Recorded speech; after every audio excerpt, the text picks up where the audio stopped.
Welcome, everyone. It is Cannabis News. I'm your host, Joe Klare.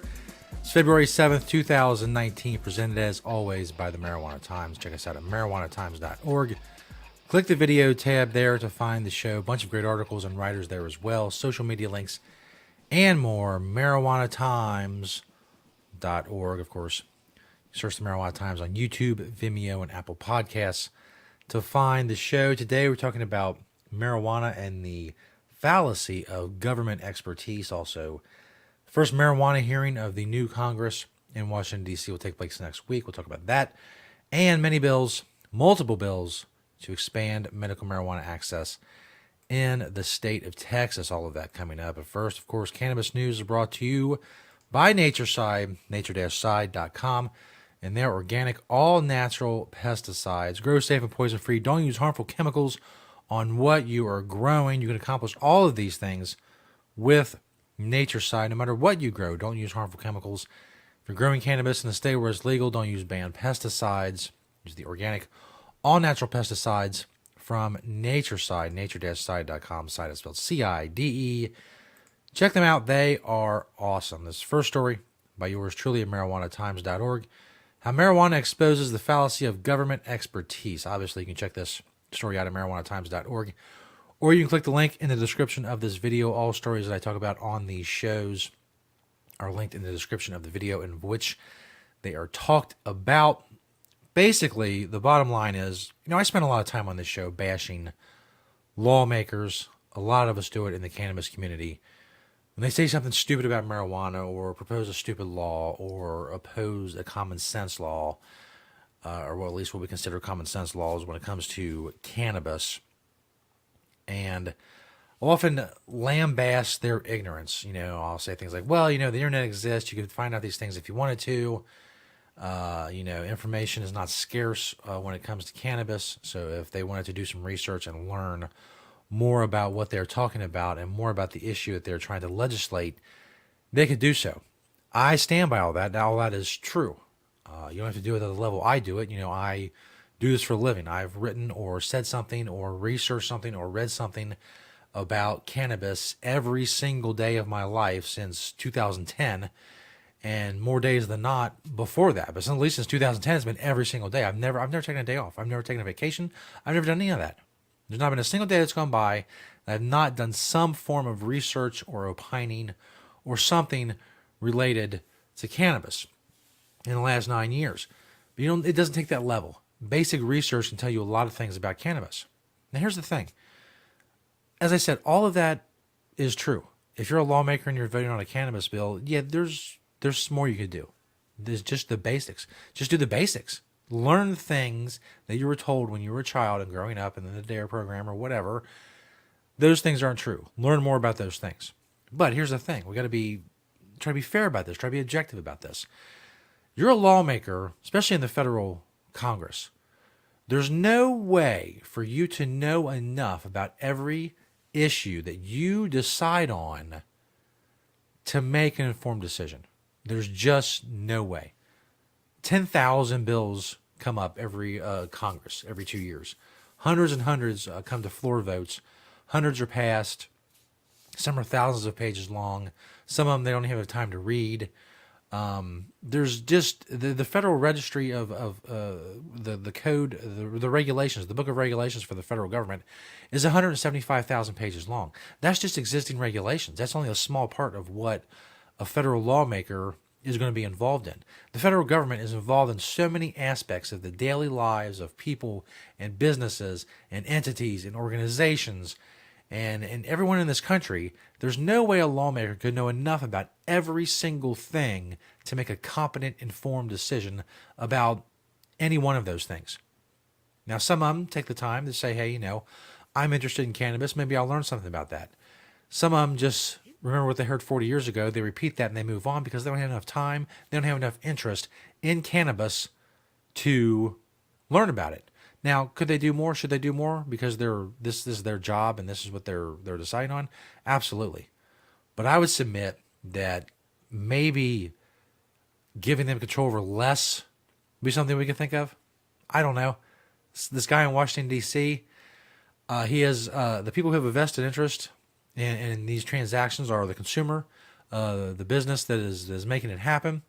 But both of those people have to turn and look to the guy that knows neither one of them and doesn't care and doesn't face the consequences of whatever happens out in Washington, D.C., and see what he thinks about it, and hope that he maybe did enough research to learn enough about it to make an informed decision. Because if he didn't, well, then he can just decide that, no, I'm not going to vote for that to be legal. I'm not going to vote for better banking access for a marijuana company. I'm not going to vote for less tax issues for a marijuana company.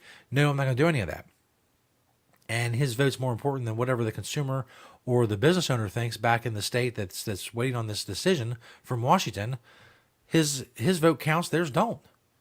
It doesn't matter how much they know about it, how much their life is invested in it, how much it affects them, what kind of consequences they have to pay for their decisions. All these decisions are going to be made by people far away that they don't know and they'll never meet. And yes, I know, oh, we vote him in, we vote him out, blah, blah, blah, blah, blah. Yeah, that's great. That's great. But let's face it, we're kind of limited in our what we have to choose from. You can't say, oh, I want a cannabis expert for my house member, my house representative. No, you get the garbage A and garbage B, and sometimes it's garbage C, D, and E, and you vote on one of them, and they go to Washington, and there you go. That's what you get. Those are your choices. Is that really a choice? I mean, if your choices are just piles of garbage, what kind of choice is that? Can I choose a non-pile of garbage? No, you can't. No. But to expect these people to know everything about all these things is crazy, really. And the solution is stop. Why do these people have power over cannabis? What stupidity is this? Why would a lawmaker have power over someone who is not infringing on the rights of anyone else? Why? I don't know. I've never heard a good answer to that question. I've never heard a good answer to the question, why should the government have any control or say in the life or the actions of someone who is not infringing on the rights of anyone else? I don't know. I suspect I'll never hear a good answer to that. And that is a shame. But and the 175,000 pages of regulations, and then there's not a single lawmaker who knows all of those. Nobody knows all of it. And the so-called the government expertise, and there's government experts, and, well, they're in charge and they vote on it, so they know about these things. No, they don't. No, they don't. It's silly. It's silly and naive to think your representative knows about all these issues. They don't. And if they pretend they do, well, maybe that says something about their credibility, integrity, character, honesty. I don't know. Maybe a little something. This next story is from Forbes.com. The first marijuana hearing of the new Congress has been scheduled. Congressional Democrats are already moving ahead with plans to consider broad changes to federal marijuana laws in 2019, whereas the Republican-controlled House for the past several years had blocked votes on most cannabis-related measures. The chamber's new Democratic majority announced it has scheduled a hearing for next week to examine the difficulties that marijuana businesses face in opening and maintaining bank accounts. So basically the banking issue is going to be the first one taken up by a committee in the House of Representatives, titled Challenges and Solutions, Access to Banking Services for Cannabis-Related Businesses. The hearing will take place on February 13th before a subcommittee of the House Financial Services Committee. So we have a hearing in a subcommittee of a committee in the House. First step. I mean, there's lots of steps to go to get to an actual vote on the House floor, but at least it's moving. And I mean, I can go back and recap the story I just did, and the notion that most of these men and women are going to know about this issue and know enough about this issue, I'm really cynical about. But they need to just,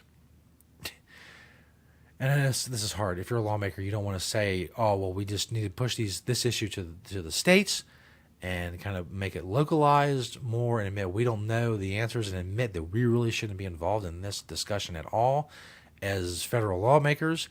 Let's just pass laws to make it easier for states and businesses in those states to do business and kind of get out of the way and pull back and not have to worry so much about this issue. There shouldn't be federal hearings on marijuana. What for? Why? The only reason is because it's prohibited. Marijuana prohibition is the only reason there needs to be hearings in the U.S. Congress about marijuana. There's nothing they can input that would be of any use. Their sole purpose is to rectify the mistake that is cannabis prohibition. And whatever they do toward that end, that's great. That's what they need to be doing. Because otherwise, Why? What? Why? What are they going to say? What are they going to say where the marijuana community is going to be like, yeah, man, I'm glad we had that hearing. Boy, we wouldn't have put two and two together. We wouldn't have known that if we didn't have this hearing of a subcommittee of the House Financial Services Committee. Boy, that has changed everything. No, it's changed nothing. Its only purpose is to get the power over cannabis out of Washington, D.C. Hopefully they do that.